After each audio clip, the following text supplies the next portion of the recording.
नमस्कार दोस्तों, हमारे चैनल पर आपका स्वागत है। जय श्री कृष्णा, राधे राधे, हर हर महादेव। सोमवार व्रत कथा।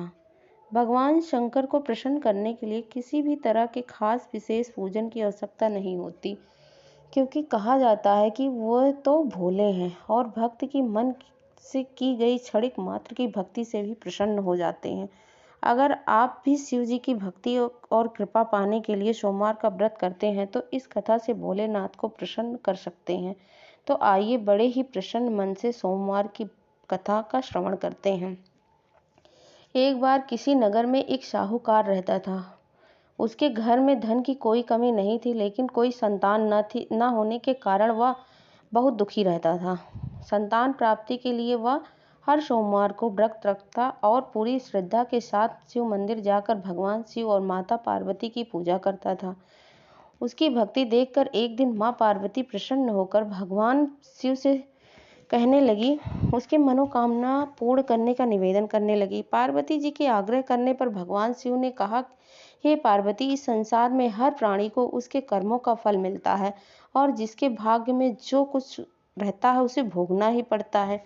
लेकिन पार्वती ने साहूकार की भक्ति देखकर उसकी मनोकामना पूर्ण करने की इच्छा व्यक्त की। माता पार्वती के आग्रह करने पर शिव जी ने साहूकार को पुत्र प्राप्ति का वरदान तो दिया, लेकिन उन्होंने बताया कि यह बालक 16 वर्ष तक ही जीवित रहेगा। माता पार्वती और भगवान शिव की बातचीत को साहूकार सुन रहा था, इसीलिए उसे ना तो इस बात की खुशी हुई, ना ही दुख हुआ। वह पहले की भांति शिव जी की पूजा करता रहा।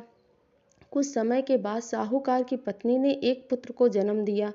जब वह बालक 14 वर्ष का हुआ तो उसे पढ़ने के लिए काशी भेज दिया गया। साहूकार ने पुत्र के मामा को बुलवाकर उसे बहुत सारा धन देकर कहा कि तुम इस बालक को काशी विद्या प्राप्ति के लिए ले जाओ। तुम लोग रास्ते में यज्ञ करते कराते हुए ब्राह्मणों को भोजन दक्षिणा देते हुए जाना।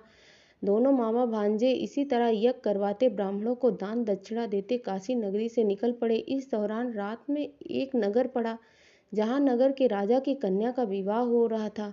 लेकिन जिस राजकुमार से उसका विवाह होने वाला था वह एक काक का कान्हा था। राजकुमार के पिता ने अपने पुत्र के कान्हा होने की बात को छुपाने के लिए सोचा, क्यों ना उसने उस साहूकार के पुत्र से ही उस राजकुमारी का विवाह करवा दिया जाए। इसके बाद धन देकर उसे विदा कर दूंगा और राजकुमारी को अपने नगर लेके जाऊंगा। लड़के को दूल्हे का वस्त्र पहनाकर राजकुमारी से विवाह करवा दिया गया। साहूकार का पुत्र ईमानदार था, उसे यह बात अच्छी नहीं लगी, लेकिन इसीलिए उसने अवसर पाकर राजकुमारी के दुपट्टे पर लिख दिया कि तुम्हारा विवाह मेरे साथ हुआ है, लेकिन जिस राजकुमार के संग तुम्हें भेजा जाएगा वह एक आंख का काना है। मैं तो काशी पढ़ने जा रहा हूँ। जब राजकुमारी ने चुन्नी पर लिखी बातें पढ़ी तो उसने अपने माता पिता को यह बात बताई। राजा ने अपनी पुत्री को विदा नहीं किया।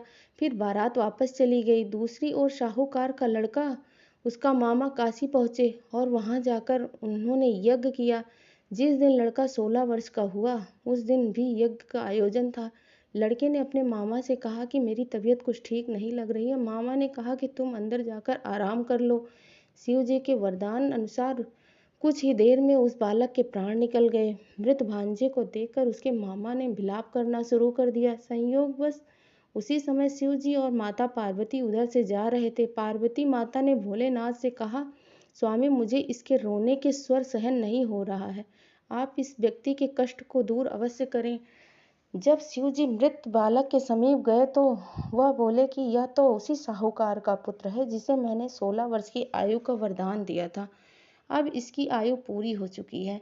लेकिन मार्त विभाव से विभोर माता पार्वती ने कहा कि महादेव, इस बालक को और आयु देने की कृपा करें, अन्यथा इसके वियोग में इसके माता पिता तड़प तड़प कर मर जाएंगे। माता पार्वती ने पुनः आग्रह करने पर भगवान शिव ने उस लड़के को जीवित होने का वरदान दिया। शिव जी की कृपा से वह लड़के जीवित हो गया। शिक्षा पूरी करके लड़का मामा के साथ अपने नगर की ओर चल दिया। दोनों चलते हुए उसी नगर पे पहुंचे जहां उसका विवाह हुआ था। उस नगर में भी उन्होंने यज्ञ का आयोजन किया। उस लड़के के ससुर ने उसे पहचान लिया और महल में ले जाकर उसकी खातिरदारी की और अपनी पुत्री को उसके साथ विदा कर दिया। इधर साहूकार और उसकी पत्नी भूखे प्यासे रहकर अपने बेटे की प्रतीक्षा कर रहे थे। उन्होंने प्रण कर लिया था कि यदि उन्हें अपने बेटे की मृत्यु का समाचार मिला तो वह भी प्राण त्याग देंगे, परंतु अपने बेटे के जीवित होने का समाचार पाकर वह बेहद ही प्रसन्न हुए। उसी रात भगवान शिव ने साहूकार के स्वप्न में आकर कहा, हे साहूकार, मैंने तेरे सोमवार की व्रत कथा से प्रसन्न होकर तेरे पुत्र की लंबी आयु प्रदान की है। इसी तरह जो भी सोमवार का व्रत करता है उसके सारे कष्ट दूर हो जाते हैं। ओम नमः शिवाय। जय श्री कृष्ण। राधे राधे। हर हर महादेव। ऐसे ही वीडियो को पाने के लिए हमारे चैनल को सब्सक्राइब करें, लाइक करें, कमेंट करना बिल्कुल भी ना भूलें। धन्यवाद।